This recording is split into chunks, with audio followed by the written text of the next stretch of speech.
में कैसे भटकता है वो साथी बहुत लोगों को याद भी होगी। कहीं कबीर पुकार के ले व्यवहार, राम नाम जाने बिना भव पूर्णिमा संसार। कबीर साहब के कहने का ढंग है। किसी को चेला बनाते हैं तो कनफुक्का गुरु नहीं है, बिल्कुल कान में फूंको और केवल चेला सुने दूसरा न सुने, ऐसा नहीं करते। कबीर साहब पुकार करके कहते हैं, जोरों से कहते हैं, दृढ़ता से कहते हैं, सब कोई सुन लो ऐसी बातें करते हैं। क्या बातें हैं? ई ले ऊ व्यवहार, राम नाम जाने बिना भव पूर्णिमा संसार। संसार भव मतलब संसार सागर में ये जीव क्यों डूब करके मर रहा है, उसका 3 कारण बताते हैं। पहला है भी का व्यवहार, मतलब यहां का व्यवहार, लोक व्यवहार। दूसरा मतलब भू का व्यवहार, मतलब वहां जाने का व्यवहार, कहीं और यहां से जाना है उसकी जो कल्पनाएं करते वह व्यवहार। और तीसरी बात है अपने आप को ही ना जानना। दुनिया के हर चीजों को जानते हैं किंतु अपने आप को ना जानो तो आप संसार सागर से पार नहीं हो सकते। थोड़ी थोड़ी चर्चा कर लेते हैं। ई का व्यवहार क्या है? देखिए कबीर पंथ में कोड वर्ड है, वो कबीर पंथी ही लगभग जानता है, दूसरे लोग बड़े बड़े विद्वान हैं वो भी नहीं जान सकते। वो क्या है? खानी जाल और वाणी। सुने हैं कि नहीं आप लोग? खानी जाल वाणी जाल शब्द सुने? केवल शब्द को कह रहा हूं। सुने हो तो हाँ कहो, ना सुने तो कोई बात नहीं, हम सुना देते हैं। खानी जाल मतलब होता है ये माया का जाल। स्थूल प्राणी पदार्थों के प्रति जो विषयों के प्रति जो आसक्ति होती है, उनके प्रति जो ललक होता है, स्थूल प्राणी पदार्थ और विषयों के साथ में जो मन का लगाव होता है, और इतना लगाव कि रात दिन उसी में ही जीवन को पचा डालते हैं, ये सब खानी जाल है। मोटा मोटा उसको हम गुजराती में कहेंगे तो मोटी माया और झीनी माया। मोटी मतलब मोटा मोटा जो दिखाई दे उसको मोटी माया, उसी को खानी जाल कहते हैं। ये सब दिख रहा है, घर द्वार, स्त्री बाल बच्चे, रुपया पैसे, बैंक बैलेंस, गाड़ी मोटर, खेती बाड़ी। ये होना गलत नहीं है, ये नहीं होगा तो जियोगे कैसे? किंतु उनके प्रति जो ट्रस्टी भाव होना चाहिए, उसके जगह पे मालिकी भाव जो हो जाता है, मेरा मेरा मेरा मेरा, और इतनी आसक्ति हो जाती है, उसके छूटने से आदमी चिल्लाने लगता है। इसको कहते हैं खानी जाल। कहा जाता है कि पहले का समय था, नाव में बैठ करके बहुत बड़े बड़े स्टीमर नाव बनता है, उसमें एक देश से दूसरे देश यात्रा करते थे। पहले हवाई जहाज नहीं था, नाव से ही ज्यादातर करते। तो उस समय टीन का जो डब्बा नहीं होता है, तेल का डब्बा, उसको वेल्डिंग के तेल को खलास कर दे, खाली डब्बा में बिल्कुल वेल्डिंग करके उसको रखे रहते। आजकल तो ट्यूब वगैरह आप देखे होंगे कई जगह, नाव के आगे पीछे सब ट्यूब बांध देते हैं, उसमें हवा भरा रहता है और उसको शरीर में लगा लो, गले में लगा लो, फिर आप तैर सकते। किंतु टीन का डब्बा, तो उसमें व्यापारी भी बैठा उस नाव में, और नाव कुछ भंवर में फंस गया। तब नाविक ने कहा, भाई देखो ये नाव थोड़ा उलट सकता है, इसलिए जो एक एक डब्बा दिया गया है सबको बचने के लिए, खाली डब्बा तेल का, उसको आप लोग पकड़ लीजिए एक व्यापारी बैठा है, बहुत धनी आदमी, वो क्या किसका व्यापार करता था? हीरा मोती सोना चांदी इसका व्यापार करता था। तो वो क्या किया था, वो डब्बा था उसमें वही सब भर करके रखा। कहा जाता है नाव पलट गया तो जो लोग खाली डब्बा पकड़े थे वो लोग तो तैरने लगे, और जिसका डब्बा भरा हुआ तो क्या हुआ, वो डूब गया, डब्बा छोड़ नहीं सके। यही दशा हमको कबीर साहब कहते हैं, जो माया के जाल में, पदार्थों के जाल में, देखिए हम ये सफेद ड्रेस पहने तो हम लोग माया के जाल से, खानी जाल से दूर हो गए हैं। ये खाली भेष से नहीं होता है भैया। जिसके प्रति लगाव अभी भी धन के प्रति इतना तृष्णा तृष्णा धन बैलेंस बढ़ता चला जा रहा है, और उसका उपयोग कुछ भी नहीं, उपयोग करते हैं, आश्रम है तो उपयोग होता रहेगा, किंतु जिसके पास केवल बैलेंस बढ़ता जा रहा है, आगे काम आएगा, आगे काम आएगा, आगे काम आएगा, और जब काम आता है तब कहां पर फ्री में चश्मा मिलता है वहां जाएंगे, कहां फ्री में भोजन मिलता है वहां अपना पैसा बिल्कुल उपयोग नहीं करता है, और मेरा मेरा कह के मर जाते हैं। बहुत लोगों को आपने देखा हो, चाहे वो भगत हो चाहे संत हो, पदार्थों के प्रति जो लगाव है, धन के प्रति जो लगाव है, इसको खानी जा कहते हैं। भोगेश ऐश्वर्य की भावना, भोग ऐश्वर्य की भावना, ये खानी जा। दूसरा है वाणिजा। वाणिजा का अर्थ ही होता है, उसको मैं पहले बताया था, झीनी माया भी उसको कहते हैं। झीनी मतलब जो दिखाई न दे, अदृश्य है, फिर भी उसकी मान्यताओं में हम इतना फंसे हुए हैं कि आदमी घबरा जाता है, शमशान में जाता है घबरा जाता है। क्यों? क्योंकि भूत प्रेत की मान्यता है। कहीं पर बिल्कुल सुनसान जगह में कोई ऐसे पीपल का पेड़ हो, बड़ का पेड़ हो या और कोई पेड़ हो, और किसी के द्वारा सुना गया हो, देखा तो नहीं रहता है, भूत प्रेत है ऐसा मान करके लोग घबराते हैं। ये सब क्या है? जो मान्यता का बंधन है, वो हकीकत कुछ नहीं है, उसको वाणी जान कहते हैं।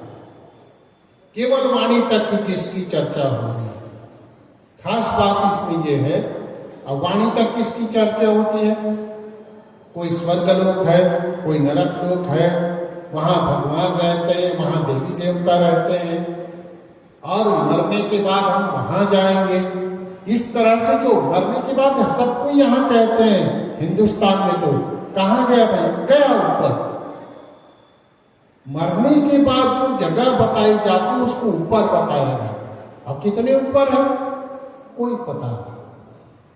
तो जो अलग अलग लोगों का अलग अलग वहां कॉलोनी बना हुआ है, राधा स्वामी वालों का अलग कॉलोनी है, ऊपर ऊपर में ऊपर की बात कह रहा, यहाँ की बात, यहाँ के आश्रम की बात नहीं कह रहा।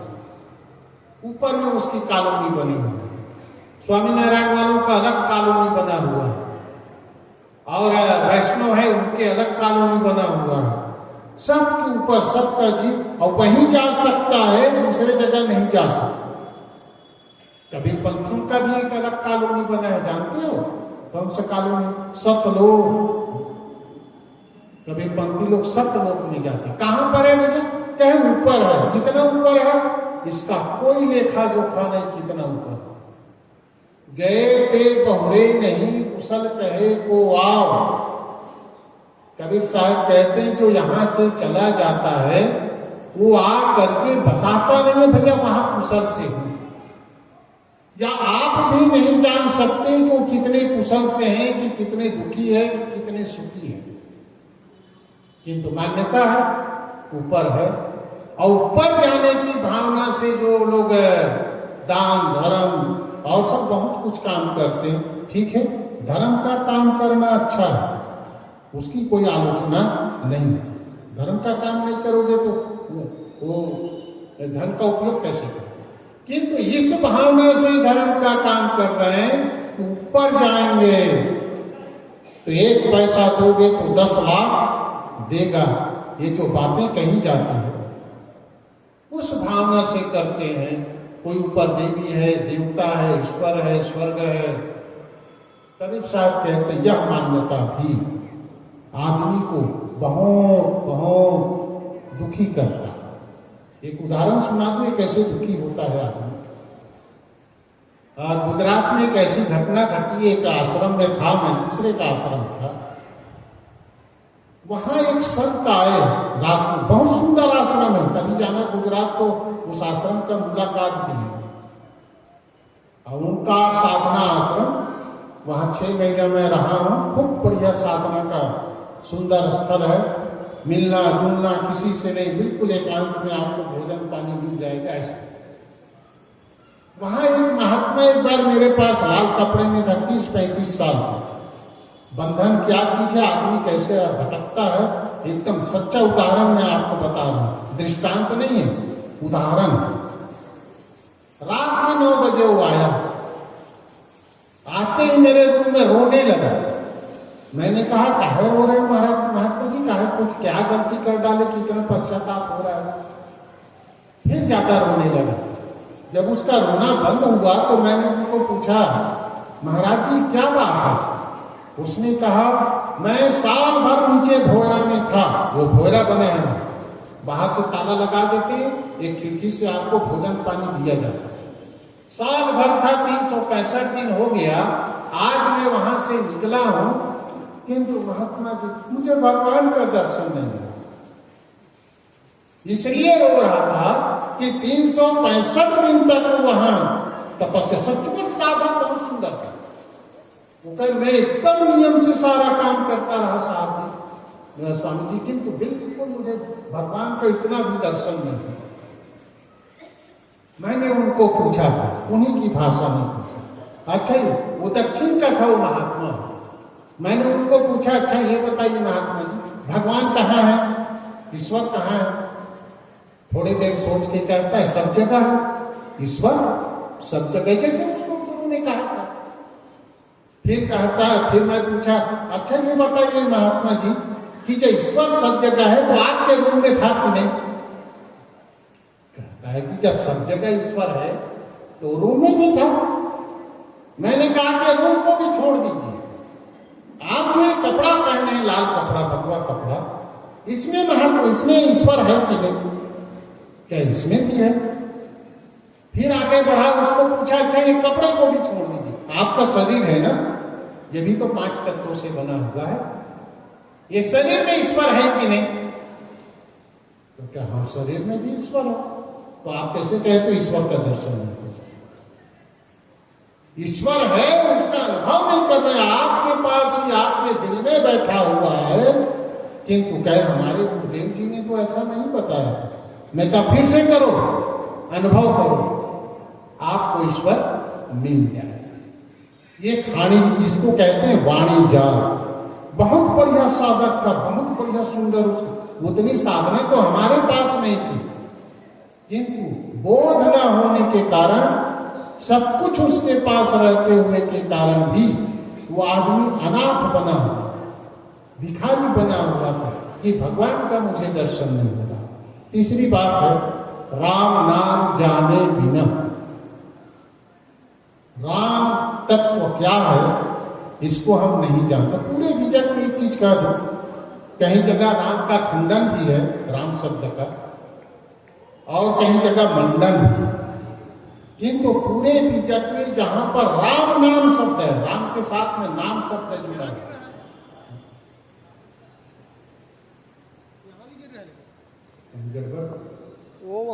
जहां राम नाम शब्द है वो पूरे चेतन के लिए ही कबीर साहब ने राम नाम निज जानी के, उसका प्रमाण है बीजक। अपने आप को ही राम नाम जानो, राम नाम कहीं और दूसरा, दशरथ सूक्त लोक ही जाना, राम नाम का मरम है आना। दशरथ के घर में जो जन्म लिया, जिसका रामचंद्र नाम था, वह रामचंद्र के अंदर में भी जो बैठा था,